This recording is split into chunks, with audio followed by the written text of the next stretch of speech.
Hello, ladies and gentlemen, and welcome to the Discriminating Gamer. Say, how much does an influencer weigh? An Instagram. Today, we're looking at Proving Grounds by Renegade Studios.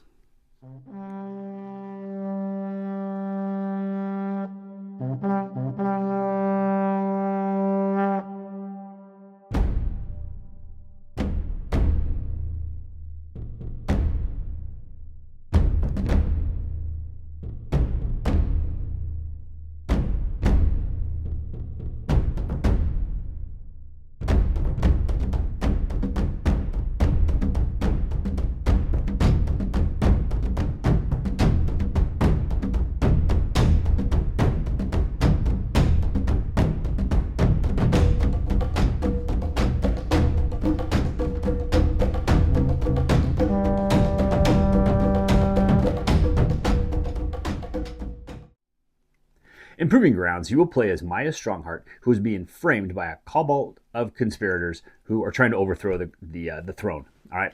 Now, as Maya, you are going to be thrust into the Proving Grounds, and you are going to have to complete a series of trials, which are basically going to test your skills to the limit. Now, will you vanquish all of your enemies in the arena, or will you be overcome by their evil aspirations? So, let's go down to the table. Let me show you how to play it, and then I'll give you my final thoughts. Okay, so I currently have a game set up. Now, this is just the training game. Now, what you want to do is you want to put your board in the middle of the table, all right? You're going to take all of the enemies, you're going to shuffle this deck, and you're going to put one in each one of these spaces around the board, and then you're going to put one of their little health tokens in the little gray box. Take 3 white dice, and you're going to put them in this track right over here. Now, you're going to take 1 green, 1 blue, and 1 yellow, and normally you would stack them right here on this spot on the health track, but for purposes here, I'm just going to put them off to the side, and your health token is going to start right there. Then you're going to take the 5 dice, white, 1 of each color, put them off to the side, and you're ready to go. Now, the other thing you need to do is you need to have, you need to have a timer of some kind, and I'm actually going to be using the app from Renegade site, okay? And we'll just open that up. Now, the app on their site, what it's going to do is it's going to allow you to help track some of the stuff in the game, but it's also going to give you the timer that you need. So for instance, this training game, I can click on that, and I can click this right here. It's going to tell me how to set up the game, all right? And once I hit OK, then it's going to start the 1-minute countdown timer. Because what you have is you have 1 minute, this is a real-time game, to roll these dice, and what you're trying to do is you're trying to get the correct numbers that you can assign to the different enemies that are on the board. Now, what you need to assign to them depends on the enemy.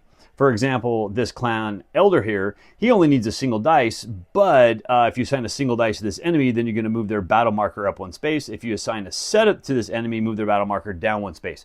So you got to make sure that you only have 1 6 here and no more. You need 3 1s or more to do this guy. If you have a dice color, you have to have a dice of that particular color. So for example, if this marker was right here to defeat this guy, I have to have at least 2 2s, but one of them has to be yellow, for example, okay? And so now when you roll your dice and you start your marker or your timer, so we'll click OK, and what you're gonna do is you're gonna roll them. Now you wanna pair everything up, okay? Or put all your like ones together. So there's your 4s, this is a 1, okay, there's your 6, and then you have a 3. Well, we know the 6 needs a single, all right? And we can only do 1 at a time, so we're gonna put him off to the side. Now this 3 I can't re-roll because he's a single by himself, right? But I can roll any of these other pairs. So example, I can re-roll these 5s, and I got 2 more 5s. All right, well, let's roll the 4s this time. Now there's another 6, that's bad, and now I got a 2, okay? Well, now I wanna re-roll these 6s because I only want 1 6. Okay, so I got some 1s, I got a 4 that's by himself, I got 2 that's by himself. I'm falling apart really, really fast. All right, so there's my 1s. Okay, now I have the 6 back over here again. I have my 5s, but then I have this 4 3 2 I can't do anything with. So let's re-roll this 5. I'm down to 13 seconds. As you can see, the timer goes really, really fast. So I got the 2s, I got the 3s, I got my 1 4 right here, okay? And let's just say, and if you get done early, you can actually hit the pause, okay? Because you're done early. So let's say this is how I ended up. I would get to put this 6 here. This 1 single 4 is gonna come over here. My 3s, we'll put them down over here. We're gonna put my 2 1s over here, and then we're gonna put my 2s over here. Okay, now, unless it says something specific to the character, like this one here does, this one says if you have 1 single dice and only 1 single dice, you can move it up, and this dice is done, okay? Otherwise, you have to have a minimum of a pair in order to attack somebody. So like these 2 ones right here, I'd have to have 3 dice. So this wouldn't go up. But then again, since I assigned at least a pair to this character, he's not going to damage me as well. Now, so nothing happens there. These 2 2s, I need a 2 or better. See, and you cannot move this enemy's battle marker up more than 1 space per round, so we're good. It's only gone up 1. Okay. We'll look at these 3s down here. All right, so I need 3, and blue dice in this case would count as 2. So if this yellow was a blue, that would have been enough. But he's not going to hurt me. Now this 4, I need 3, but I don't have the 3 4s there, so it doesn't go up. But only a single dice was assigned, which means I'm going to take damage. Okay, when you take damage, this moves down to this spot right there. Okay, which means it's getting closer to him actually damaging me. All right, and then that dice would be done. Now, say for instance this already was here, and I would have taken this. Then this would have gone down to this spot. Once it goes to this red spot, what happens is your health marker is going to move down 1 space. This die is going to get exhausted, so it's going to come over to the top track over here. Okay, and then we'll see on the recovery step how you're going to get all these back. All right, and then at this point we're ready for round 2. So in this case we can end the round. This is going to ask you, did you defeat any enemies? You have to defeat 8 to win. So if you defeated an enemy, you can actually track him here. Okay, which we didn't. So we could actually click next round once we're ready. But what we have to do after this round is we have to do the resolve. Okay, now how the resolve step works is you're going to retrieve all your dice. So I'll take all these dice back, and you notice I'm down 1 white dice. Okay, but we're also going to advance all the dice in this exhaustion track. So the bottom one comes off, this one comes down, and these come down, and I now get this one. Okay, so in a couple more rounds, I'm going to get these ones back. So you can see how you're always getting these dice back every so often. Now, if this health marker ever gets to this point right here, then you get to pick one of these 3 dice, okay, whichever one you want, and you get to add it to your dice pool, okay? If it ever goes here, you get to pick one of the remaining 2, and if it ever goes here, well, you lost, okay? Don't go there. That's bad. You just don't want to go there. Now, if you ever get this marker up to the very top, what's going to happen is you're going to defeat this guy. He's going to go off to the side. Okay, that's going to count as 1 defeat, so you get to track him right here. And then during the resolve step, you're going to put another character off the top of the track. You're going to put his marker there, and you're going to go. And this is going to keep going round and round and round until you finally defeated 8 enemies, or you have taken your final hit and you have been defeated, and that's how you play. Now, there's also 6 modules that come with this game, and we'll talk a little bit about the modules when I give you my final thoughts and explain those. But until then, there you go. Let's go back up and I'll give you my final thoughts. So one thing I do want to show you real fast before we go up top and I give you my final thoughts, and I do like this, is if you want to play the advanced game, okay, you click on this, and what it does is there's your different 6 modules that you can play with. And the cool thing is you can select whichever modules you want, okay, and then when you go to start your game, then it's going to have your setup. So you're going to have your base setup right there. Then you're going to have your setup right there for the Dragonling, okay. We got our setup right there for the sun and moon setup. But that's one of the things I really like about this. It really does help you on this setup. Okay, and so then when you're ready to start, we're back to the same thing. You just have, the same it was. You just have your timer. You click OK. It's going to count down, and you're good to go. But the app is really cool for being the timer. I like how the audio kind of gets a little more intensified when you start getting down to the end, which is really cool. And I like it does track the different modules you're going to play. So that's actually really cool. Now let's go get those final thoughts. Okay, ladies and gentlemen, that was just kind of a really high-level explanation of how the basic training game works. There's a little more involved, and it's actually a really fast-paced and can be a quite chaotic game at times, but enjoyable, very enjoyable. And like I said, there's 6 modules that come with this game, and I'll touch up on some of those modules here a little bit later after I give you my final thoughts on just the base core game. Okay. Now, as far as the game goes, I think the core game is actually really good. I really like the fact that before each, or at the beginning of every round, once you have all your characters, your enemies out and whatnot, you have your dice pool, you can really look, you can figure out what you need to do. What numbers do I need to roll? What are my targets? It's like 4s. I need to make sure that I get, 3 4s, but I have to have one of them as blue or something along those lines. So you kind of have to plan really good. But where the chaos begins is once you start that timer and start rolling the dice, Yeah, I just forget all that stuff. I mean, it just goes right out the window. It's like, I need a what numbers? Oh my gosh. So I'm constantly looking, I'm rolling the dice, and as you see, I mean, sometimes it's like you need a certain number, you can't get it, so you roll something else, and then you get more than what you need. It's like, well, I only need a pair of fives, but I got 5 fives. You got to re-roll them, and then you hope you get them, and it's like, I mean, it's just chaos. And I mean, that timer's going down. I have the volume usually turned up when I'm playing, so it just kind of gets louder and louder and louder, and then it's like, oh, man, you want to look at it, you want to see how much more time's left, but you don't want to take your eyes off your dice, and it's just, man, it's chaos, but it's just a whole lot of fun. For me personally, I have a hard time remembering the numbers and remembering what's going on and all that, but I found it to be quite enjoyable.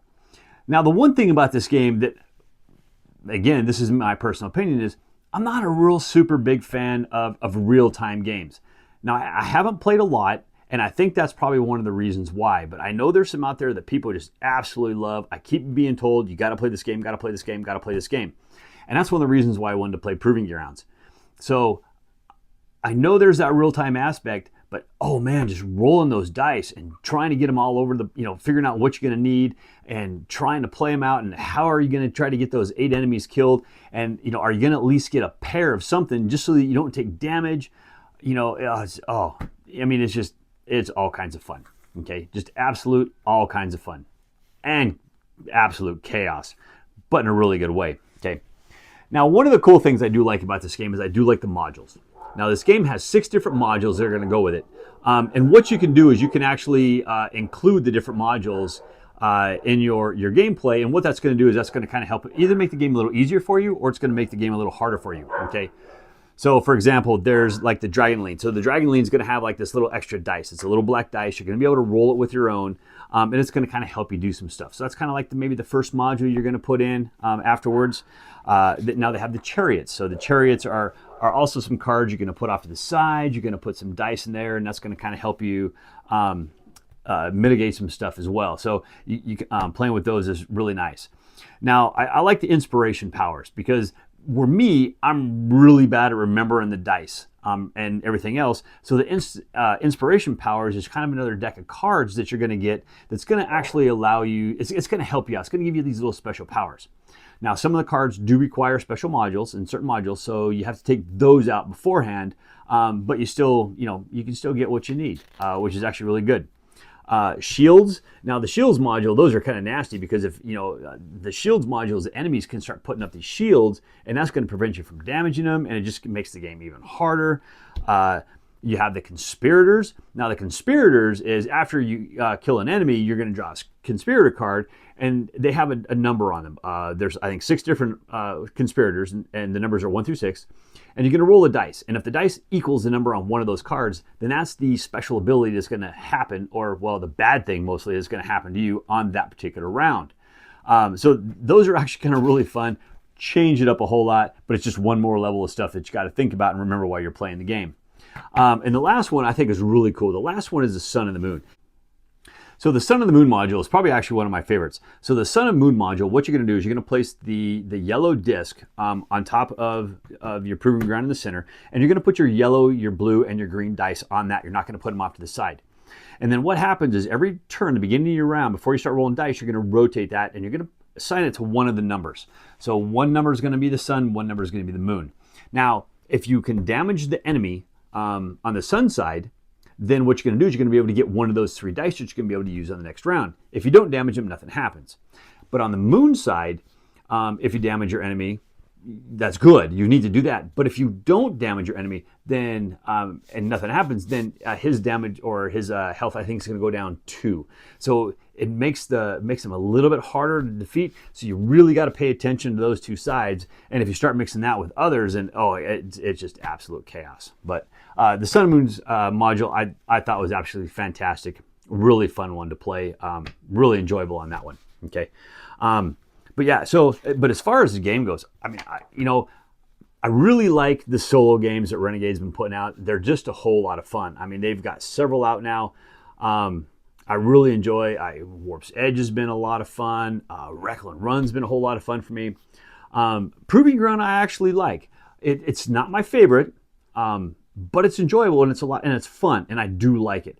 It's one of these games that even though it's not, say, my favorite, it's also one that I still like to pull out because it really helps me think. It kind of, I'm kind of slower on trying to remember what numbers, what I need to do here, and it really kind of helps me with that. And it just becomes a whole lot of fun. It's chaos. I mean, I'm sweating by the time the game's done, and oh yeah, I don't come close to winning this game, but I just have a ton of fun playing it. So there you go. And that's Proving Ground. Actually, if you like solo games, if you like real-time games, I recommend this game. This is a great game. For me on Cody's scale, this is an enjoyable game. I like to play it, and I will play it.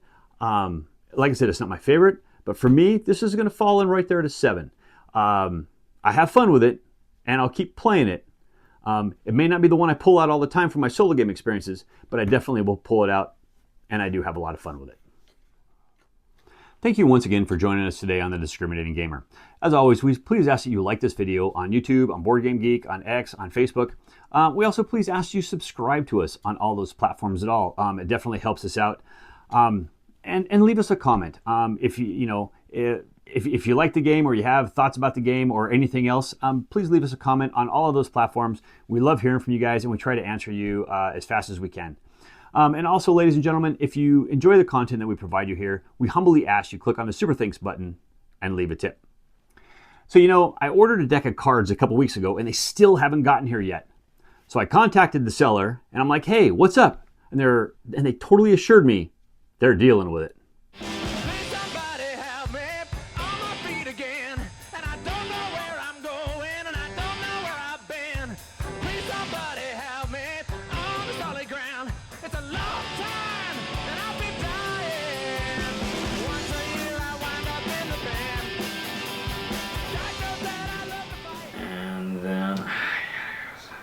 Welcome back. 5, 6, 7. Man, what a revolting change of fortune.